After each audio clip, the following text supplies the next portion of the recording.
We start with the latest surrounding a local tragedy that sent shockwaves across the state. A 15-year-old from Greenwich used a gun to take his own life after friends say he was bullied relentlessly.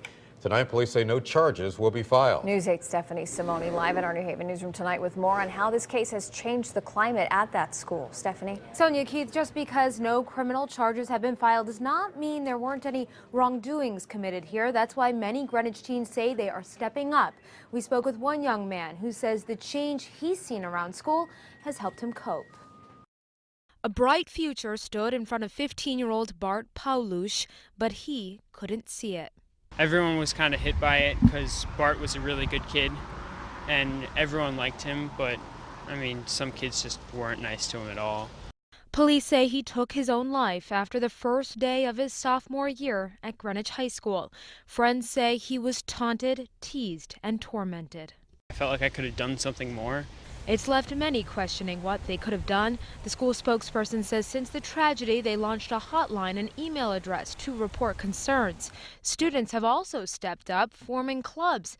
Carolyn Paletta says one links the freshmen with the seniors.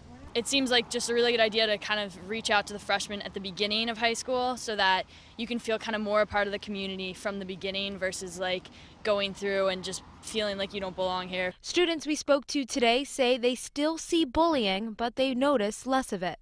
It can't keep happening. Like, we can't keep losing lives.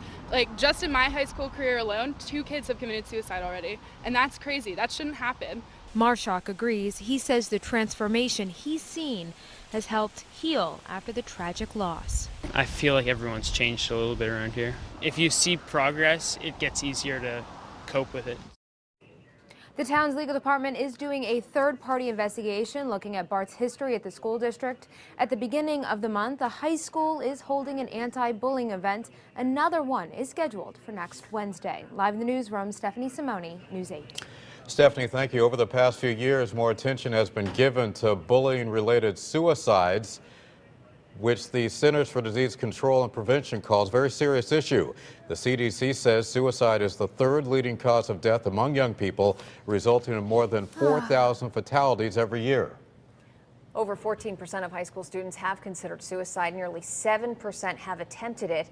And a study in Britain found that 10 to 14-year-old girls may face a higher risk of suicide than boys. Now,